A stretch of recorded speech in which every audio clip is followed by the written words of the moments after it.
हम इतने बड़े महत्वपूर्ण अवसर पर भी हमारे मंच को ये समस्या हो रही है, नाराज हो जाएगा, वो नाराज हो जाएगा, यार क्या करेंगे। अरे क्या हम लोग की हैसियत ही क्या है, क्या रह गए हम लोग। इस उत्तराखंड में आज हमारी ये नौबत हो गई, अभी 5,000 रुपया उनको पेनल्टी ठोकी गई। ढोल बजाता बजा, नहीं तो 5,000 रुपया पेनल्टी दे।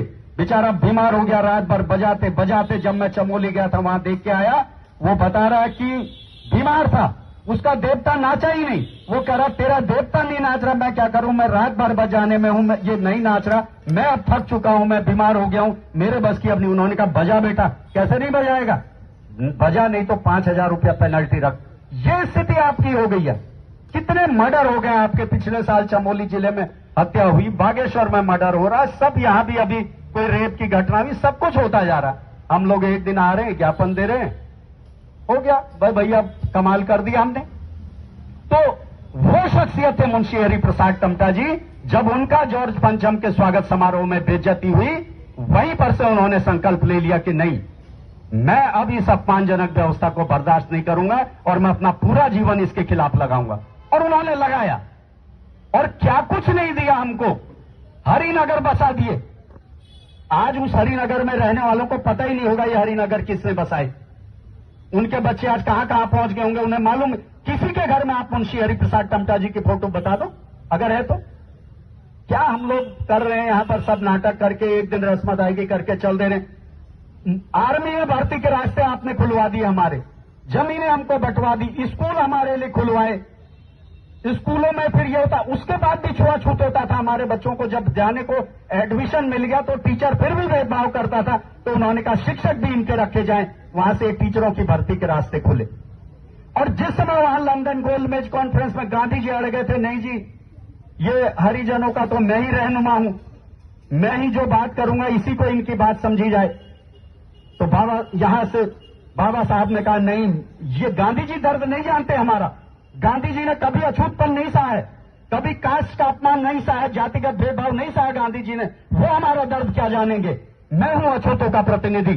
तो वहां पर जब ये संघर्ष छिड़ा, तो यहां से जब तार मंगाए गए समर्थन में कि भाई कौन है एक्चुअल अछूतों का प्रतिनिधि, यहां अल्मोड़ा से मुंशी हरिप्रसाद टमटा जी इतने सजग थे, उन्होंने कहा हमारे प्रतिनिधि डॉक्टर अंबेडकर हैं।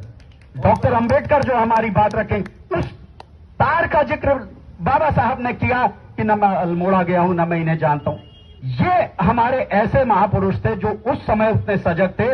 और 1925 में ये बड़ी महत्वपूर्ण घटना, मैं बड़ा सोच रहा था कि आज हम कुछ प्लानिंग करेंगे, क्योंकि ये 2024 आ गया है, अगला साल 2025 है। 1925 दो चीजों के लिए इंपॉर्टेंट है। एक, 1925 में आरएसएस की स्थापना हुई। जो आरएसएस ने अपना राम राज्य को स्थापित करने का, हिंदू राष्ट्र बनाने का संकल्प लिया था, 1925 में वो हुआ था। दूसरा, 1925 में एक हमारा पुरखा था जिसने अल्मोड़ा में शिल्पकार सम्मेलन आयोजित किया था। हमारा भी वो 100वीं वर्षगांठ आ रही है उस शिल्पकार सम्मेलन की। आज से 100 साल पहले उन्होंने सारी जातियों को एक करके शिल्पकार कास्ट को क्लास में कन्वर्ट कर दिया था। जिस क्लास को आज फिर से सुप्रीम कोर्ट कास्ट में उपवर्गीकरण बदल के आपको तोड़ना चाह रहा है, उसको मुंशी हरिप्रसाद टमटा जी ने एक शिल्पकार नाम देके एकजुट कर दिया था, एक वर्ग बना दिया था। लेकिन हमको क्या है, ये 24 हो गया, अब अगले साल आएगा हम 25 भी कर लेंगे, 25 का भी नाटक कर लेंगे, चलता रहेगा सब कुछ, कोई फर्क नहीं पड़ता। तो ऐसी शख्सियत को यहां पर हम लोग बैठे हैं, तो इसमें बड़ा गंभीरतापूर्वक सोचने की जरूरत थी, विचार करने की जरूरत थी। 2025 के लिए सफल हो गया है आरएसएस, उसने लगभग हिंदू राष्ट्र तो बना ही दिया है, सब कुछ तो हो ही गया है। जगह जगह आपके सिर पर पेशाब भी करी जा रही है, बलात्कार भी हो ही रही है, हत्याएं भी हो ही रही हैं, नौकरियां खत्म हो ही गई हैं, प्रमोशन में रिजर्वेशन आपका सब खत्म ही हो चुका है, विधायक आपके पीटे जा रहे हैं, सांसद पीटे। अब क्या और बेइज्जती कराना चाह रहे हो, समझ में नहीं आ रहा, और क्या इंतजार है अभी।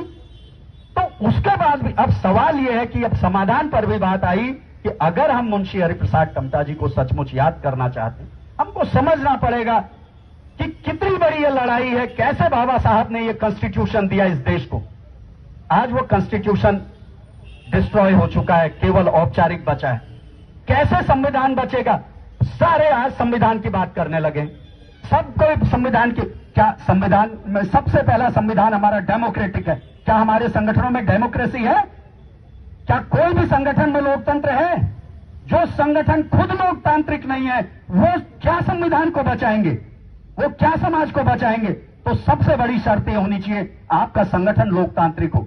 सारे संगठन आज परिवारवादी, व्यक्तिवादी, सुप्रीमोवादी कैरेक्टर के, वो चले भारत के संविधान को बचाने, ये किसी के बस का नहीं है। अगर कोई लोकतांत्रिक संगठन है, उसको देखिए, उसके पास कैसे प्लानिंग है, पूरा विचारधारा है, उसके साथ काम करिए, मदद करिए, दिन रात अपना सब कुछ करिए, तो आपकी आने वाली पीढ़ियों का कुछ बचेगा।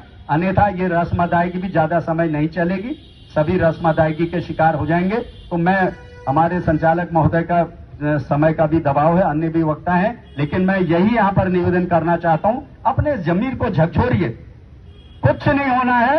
ये बेइज्जती सह के हम लोग बेइज्जती सहने के आदी हो गए, लेकिन अगर कुछ अपने को गिनती करवाना चाहते हैं, वो महापुरुषों से प्रेरणा लीजिए। बाबा साहब का जब उस समय अपमान हुआ था, उस जिस पारसी की सराय में रुके थे और उनको निकाल दिया गया था कि भाई कैसे एक अछूत यहां रह गया, तो वहां पर बाबा साहब ने 23 सितंबर को संकल्प लिया था कि रोए थे बाबा साहब की, बताओ मुझ जैसा पढ़ा लिखा आदमी, जब इस देश में एक कमरा नहीं मिल रहा मुझे, तो मेरा जीवन का अर्थ क्या? एक पेड़ के नीचे बैठ के रोए थे और उन्होंने संकल्प लिया था, मैं अपना पूरा जीवन इस समाज को, इस देश को न्यायवादी भारत बनाने की। उनके पास ज्यादा बचा नहीं है। अब यहाँ पर बचे हुए लोग कम ही बैठे हैं, यहाँ पर 10-15 साल वाले ही बैठे हैं, ज्यादा बहुत कम लोग हैं जिनके पास 20, 25, 30 साल बचे हैं, बाकी 10, 15, 20 साल वाले। लेकिन जितना भी बचा है, इसको लगा दीजिए समाज के लिए, तो निश्चित रूप से हम लोग कुछ कामयाब हो जाएंगे। सच थोड़ा कड़वा होता है, बुरा मत मानिएगा। मतलब मैं ये नहीं कर रहा हूं, 20, 25, 30, 35 साल से ज्यादा, बहुत ज्यादा 60-65 से ऊपर आजकल उम्र नहीं है, 70 साल ज्यादा से ज्यादा मान लीजिए। तो जितना भी बचा है उसको लगा लीजिए, तो आपकी भी कहीं गिनती होने लगेगी, और कोई नहीं भी नाम लेगा, कम से कम आपके बच्चे, आपकी आने वाली पीढ़ियां तो आपका नाम लेंगे, नहीं तो कोई पूछने वाला नहीं है। धन्यवाद। जय भीम, जय भारत, जय संविधान, जय मूल्य। बहुत बहुत धन्यवाद।